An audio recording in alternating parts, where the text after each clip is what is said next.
एक बार देवहूति ने कपिलदेव भगवान से पूछा, जैसे सांख्य योग कहते हैं, अपनी मां को ज्ञान दिया, उपदेश दिया कपिलदेव भगवान ने। एक बार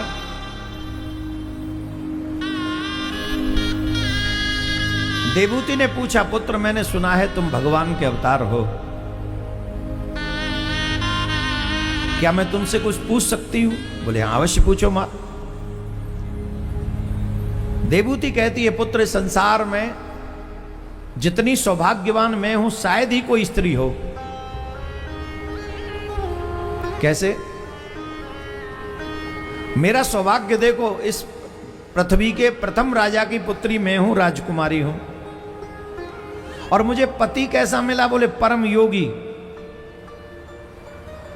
कैसा योगी? राजकुमारी ब्याह के लाए करदम मुनि। करदम मुनि राजकुमारी ब्याह के लाए, और राजकुमारी ब्याह के लाए समाधि में बैठ गए, हजारों वर्ष पता ही नहीं, देखा ही नहीं राजकुमारी की तरफ। और आजकल की देवियों को कैसा पति मिल रहा है? योगी पति मिल रहा है कि भोगी पति मिल रहा है? बताओ, जोर से बोलो। छोटी सी पिक्चर हो, बड़ी कहीं दिख जाए, इतने कामी हो गए लोग। पिक्चर देख के, सिर्फ फोटो देख के, वाव वंडरफुल ब्यूटीफुल, फोटो देख के ब्यूटीफुल, और उसको ब्यूटीफुल बोलते जिसे कभी मिल भी नहीं पाएंगे जीवन भर। सिर्फ फोटो देख देख के आए बढ़ते रहते हैं और अपना धर्म भ्रष्ट करते रहते हैं। दुर्भाग्य होता है उस स्त्री का जिसे ऐसा कामी पुरुष मिले जो किसी के लिए भी आए बढ़ता हो। और भाग्यवान होती हैं वो देवियां जिनका पति जिनके सिवाय किसी और के बारे में सोचता नहीं है, देखना तो बहुत दूर की बात, वो भाग्यवान है। पति धर्मपरायण हो, ये पत्नी का सौभाग्य होता। और परम साध्वी कोई स्त्री हो तो ब्रह्मा को भी कंट्रोल में कर सकती है, यमराज को कंट्रोल में कर सकती है। मैं सिर्फ मन गढ़ंत बातें नहीं बोल रहा हूं, ऐसी तमाम कथाएं तुम्हारे पुराणों में उपस्थित मिल जाएंगी। आप पढ़ने का कष्ट कीजिए। Character is gone, everything is gone. Please try to save your everything. Money is nothing. Health is something. Character is everything. So please maintain and save your everything. Radhe Radhe बोलना पड़ेगा। तो मेरे प्यारे, मैं भाग्यवान हूं कि मुझे पति ऐसा मिला जो योगी है। मैं भाग्यवान हूं कि मुझे पुत्र भी ऐसा मिला जो भगवान है। कपिलदेव साधारण नहीं है। देखो, मानव के 4 ही सुख हैं। सबसे बड़े सुख क्या हैं मानव के? पहला सुख निरोगी काया। पहला सुख है शरीर में, काया में कोई रोग नहीं होना चाहिए। दूजा सुख घर में हो माया।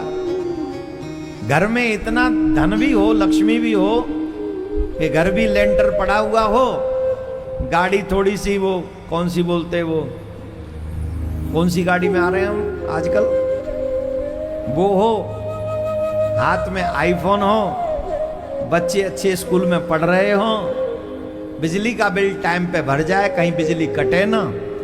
जब भी वचन समाज में कोई वचन दे दें तो वो वचन बीच में अवरुद्ध ना हो, और दोनों समय की रोटी सही समय पे मिल जाए, और अपने हाथों से अपने जीवन में किसी का बुरा ना हो। अगर इतनी माया हमारे घर में है तो ये हमारा दूसरा सबसे बड़ा सुख है, सबसे बड़ा। पहला सुख निरोगी काया, कोई राग काया में रोग ना हो। दूजा सुख घर में माया, इतनी पर्याप्त माया हो कि किसी के आगे हाथ ना फैलाना पड़े। तीसरा सुलक्षणा नारी, पत्नी हो तो वो सुलक्षणा होनी चाहिए। और पत्नियों के लिए पति भी सुलक्षणा, मतलब अच्छे कर्म वाला हो, पीने खाने वाला ना हो, गुस्सा करने वाला ना हो, परिस्त्रीगामी ना हो। स्त्री के लिए ये सुख है, और पुरुष का स्त्री के लिए सुख है कि पति ऐसा हो, और पुरुष के लिए सेम पत्नी ऐसी हो। ये तीसरा सबसे बड़ा सुख है। और चौथा सबसे बड़ा सुख है पुत्र हो आज्ञाकारी। पुत्र से कहें कि रात हो रही है, बोले हाँ जी पिताजी रात हो रही है, माता जी रात हो रही है, बेटा हमें तू आज रुद्राक्ष के स्थान पर ले चल, मां कथा हो रही है और वो आज तीसरा दिन है, ले चलेगा तो हम भी सुनाएंगे। वो कहे माँ मैं अभी आया, आप तैयार हो जाओ, मैं आपको स्वयं लेके चलूंगा और मैं भी आपके साथ में सुनूंगा, फिर आपको वापस लेके आऊंगा। ऐसा आज्ञाकारी संतान पुत्र जिसे मिल जाए वो चौथा सबसे बड़ा सुख है। चौथा, कई माएँ यहाँ आई नहीं है, जानते हो क्यों? क्योंकि पुत्रों के पास टाइम नहीं है। माँ एक दिन लेके चलूंगा 7 दिन में, पिताजी एक दिन लेके चलूंगा 7 दिन में, क्यों? I don't have time, you know very well. छुट्टी नहीं मिलती है ना, बॉस रूठ रहा। पुत्र हो आज्ञाकारी, ये 4 सुख सबसे बड़े हैं। वो देवी कहती है मेरे पास वो सारे सुख हैं जो लिखे हैं, पर मेरी इंद्रियां अभी भी तृप्त नहीं है, मैं क्या करूं? तब कपिल देव भगवान कहते हैं मां, ये मन का सारा बंधन मन का है। जब मनुष्य मां के गर्भ में होता है बहुत कष्ट पाता है, बहुत ज्यादा कष्ट पाता है मां के गर्भ में। हम सब गर्भ में भगवान से बात करके आए हैं। क्या करके आए? हम सबने भगवान से गर्भ में बात की है, सबने। और गर्भ में हमने वचन दिया।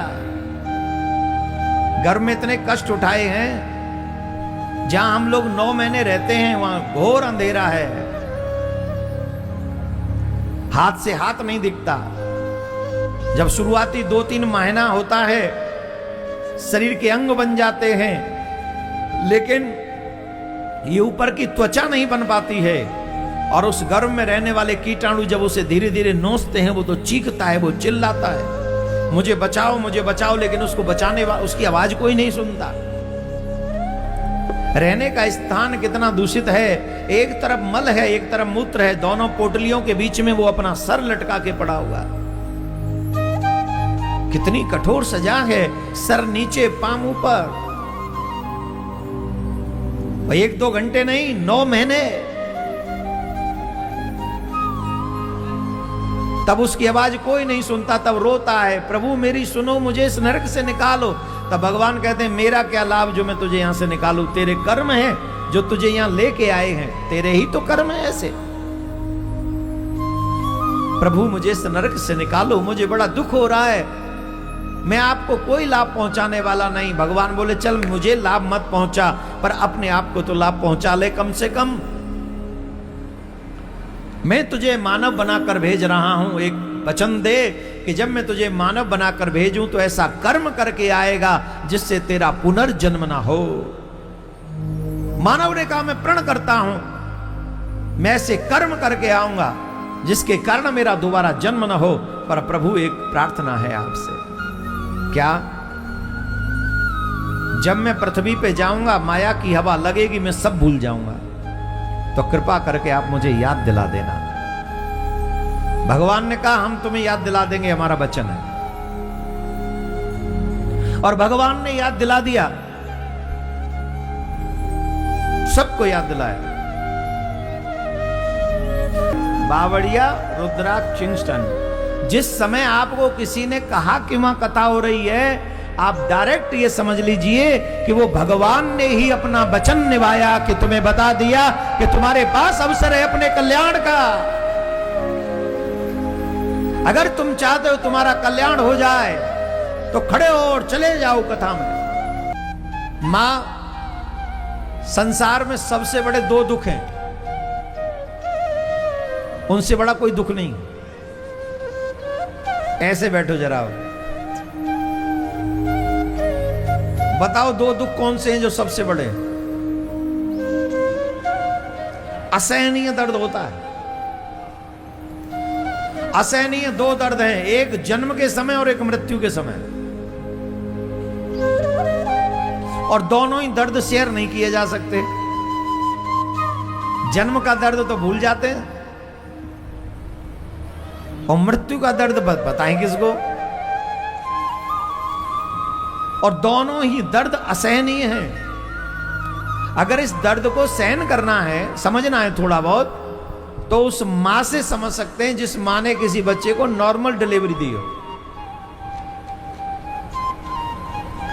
जितना दर्द उस समय मां को होता है उतना ही दर्द उस समय बच्चे को होता है।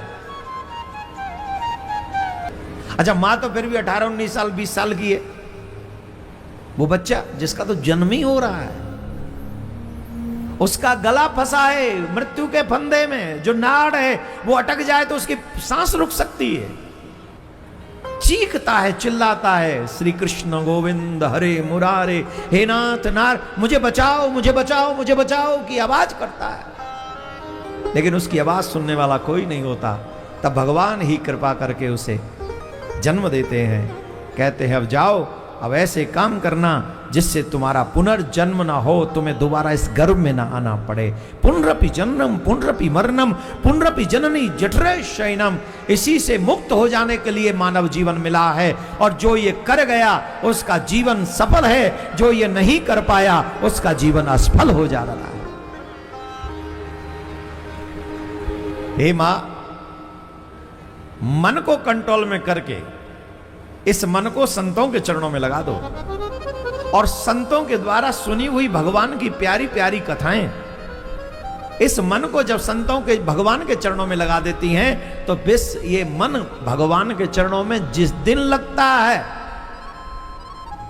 मुक्ति किसको कहते हैं? जब ये मन संसार से हटकर भगवान में लग जाए, समझ लेना वही सच्ची मुक्ति है। और कितनी भी कथाएं सुन लो, कितने भी तीर्थ यात्राएं कर लो, अगर ये मन संसार में ही लगा है तो तुम मुक्त नहीं, तुम बंधे हुए हो। पर मोस्टली 90% लोगों को, जिनको भी भगवान से प्यार हुआ है, वो कथाओं से हुआ है। ऐसी ऐसी कथाएं सुनते, किसी की भी सुने। हमारी कथा पिछले 10-12 साल से कौन सुन रहा है?